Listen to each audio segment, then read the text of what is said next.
But essentially, what this article is saying is that number one, the that Nugent shouldn't pay any kind of fine. Number two, that they should just be let go by HYBE. And number three, that the president of South Korea must clear all path to ensure that Nugent actually does not suffer any kind of consequence, including public opinion. That's what he's saying. That's what he wants. So those three things. Okay. The strategy is to downplay logic and highlight emotions. When you downplay logic, then reason goes out the window. You don't need any kind of reasoning because it is all about emotions now. All right. So number one, the first thing that he did was actually establish HYBE as the favorite of the government. So he's saying that, government officials are actually just favoring HYBE, that they're just doing whatever they want.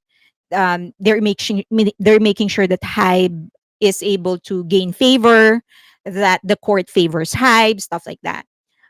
Number two, he emphasized that for artists to be able to do their job, they have to work with like-minded people to create energy and excitement.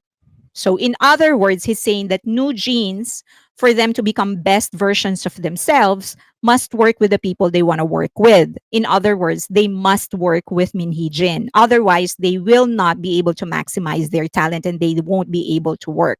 Okay. So that's the second step. So he said the reporter said that Nugents argued this situation is a case of a father who is abusive and has kicked out the mother.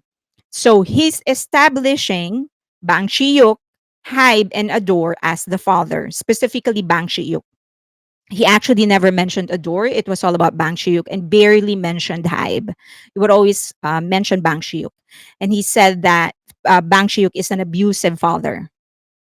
And he was abusing Minhee Jin. Okay. So again, downplay reason, highlight emotions. Okay. So step three, label everyone writing about the consequences of the lawsuit to the industry at large as government sponsored. And this is a common trick in social media. If you say something factual, even if it is a fact, but it doesn't favor your notion, if it doesn't favor your narrative, you just label that person to be something else, right? So, for example, if you say um, mint flavored chocolates, they're disgusting because it tastes like toothpaste. So, objectively, you're correct. It does taste like toothpaste. Now, somebody who's a fanatic of mint flavored chocolate can tell you that, well, your you have 10% IQ or something. Your IQ is 10. Anybody who says that mint flavored chocolate tastes like ice cream has an IQ of 10. So they took you out of your original argument. They didn't address what you said, that the mint flavored ice cream tastes like toothpaste. They just called you names. So then people, remember, the brain is pre-programmed to remember the simplest concept. And equating mint chocolate to ice cream is much more complicated than calling somebody stupid or idiot. Okay. So they said, so that's his third step. Anybody who says anything that does not favor his narrative is government sponsored. Okay, so he wants people to think that. So in the article, he said the government sponsored reporters who were siding with Bang Chiyuk's dirty money and power. He said this about 4 times in the article.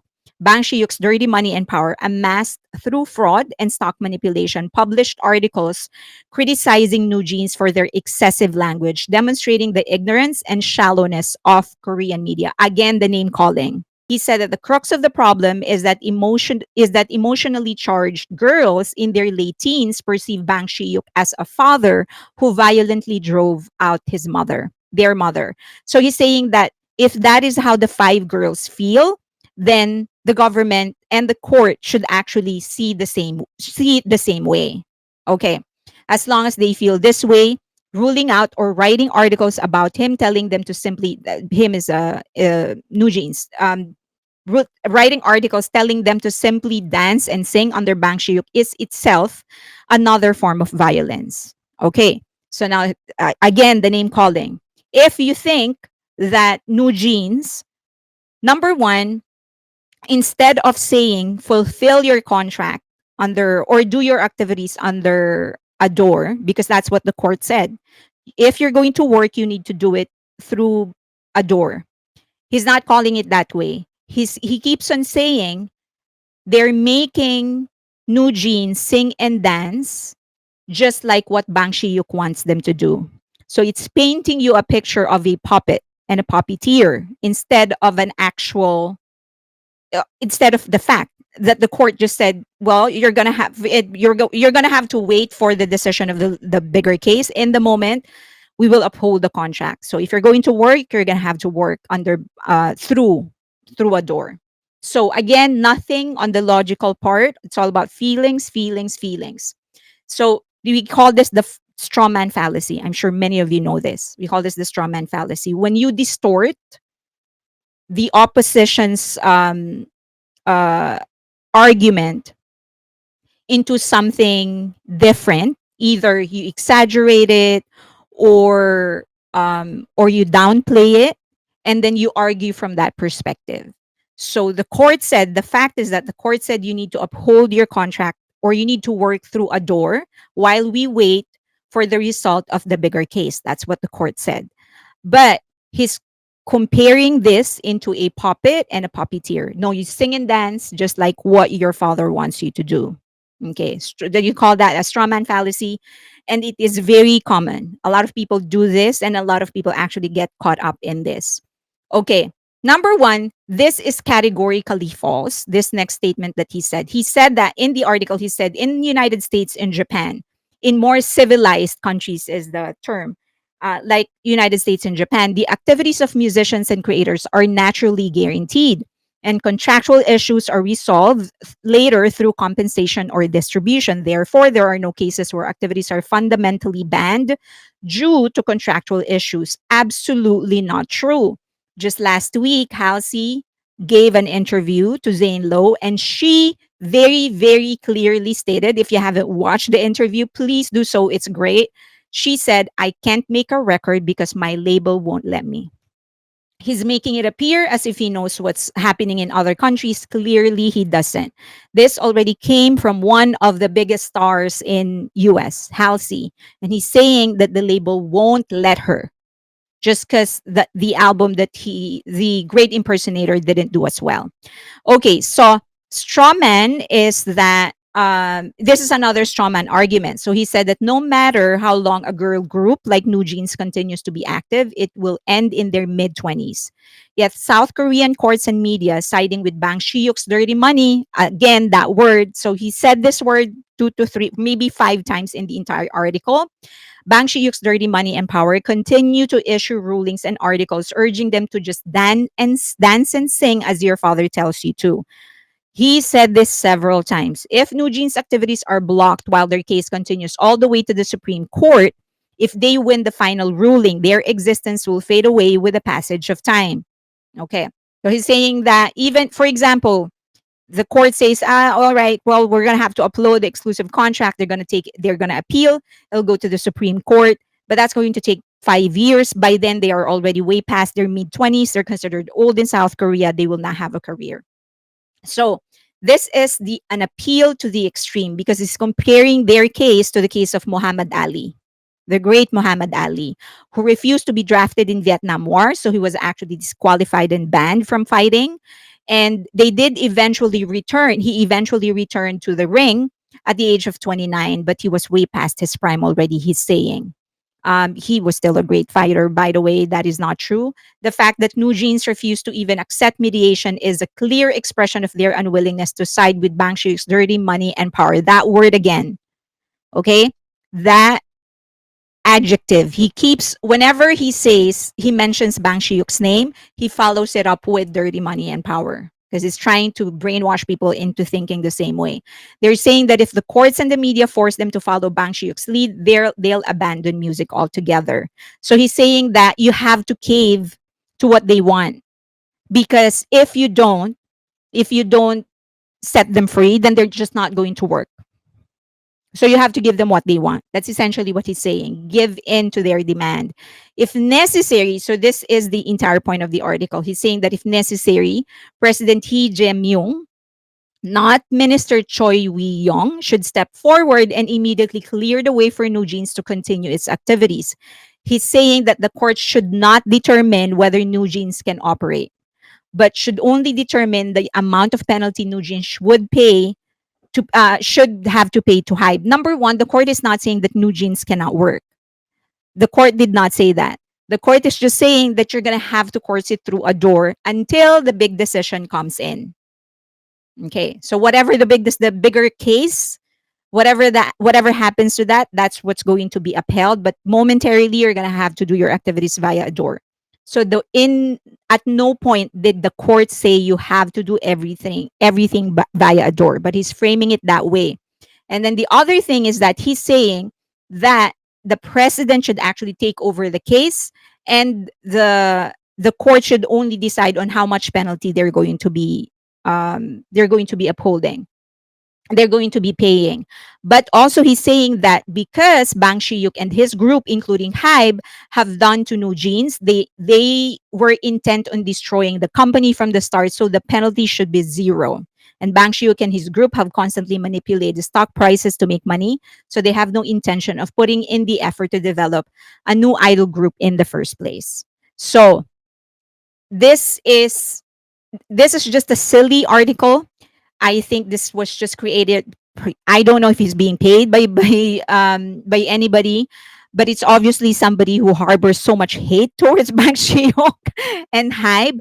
But also in this entire article, there was absolutely no use of reason and logic or legal stuff. It was just all about emotions. He's saying that New Jeans is a great group, and they're saying that they will not work if you ask them to work with a door, and so in that case you're going to have to give them what they want. That's what it wants. That's what the reporter wants to happen. Okay. So always be careful. Oh, and this one, so now he's labeling everybody. Korea, if what he's saying is that if the court upholds the exclusive contract, if the court upholds the exclusive contract, then South Korea will become an uncivilized, barbaric nation that cannot guarantee the activities of New Jeans. So because the entire country cannot go behind New Jeans, then it is an uncivilized and barbaric nation. So what an article. So just be aware of fallacies in any type of conversation. So one is ad hominem. This is actually one of the most common.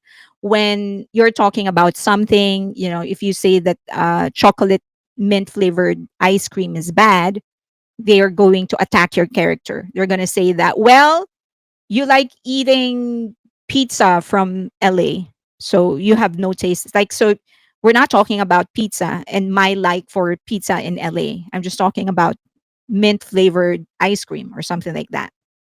Straw man is when they take it out of context. So they compare your argument into something very small or something very big, and then argue that point instead of the original argument.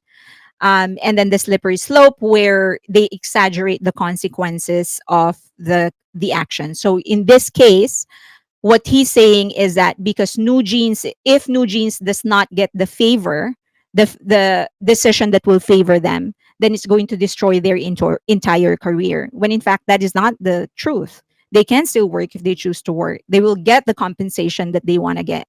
It's just that they cannot dictate to a door who is the CEO, right? They need to abide by what the company actually wants. He is so off the wall. I'm guessing he's lost everybody. Maybe. Also, in an argument, adjective has no place. So you have to, whenever an argument starts going into labeling people, describing people, Anything that is not tangible, it has no place in a conversation. I remember if you would remember, I recommended a YouTube channel of a psychologist who talks about pop culture stuff from the lens of psychology. And he said that one of the most frustrating things about getting patients is that they would start talking in labels instead of facts. So for example, if he says so if he asks, so how did that make you feel? So the person is going to say, well, it made me depressed or something like that. So he was like, okay, are you talking about like clinical depression or something? How did you diagnose yourself?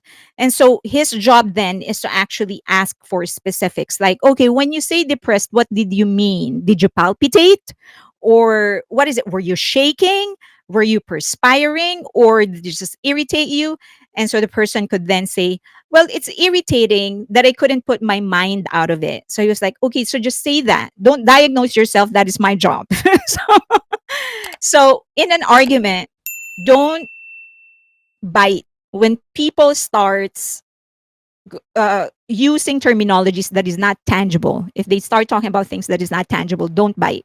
Just, we're not talking about diagnosis. Just say the facts, and that will most likely lead into a progressive conversation more than labeling things.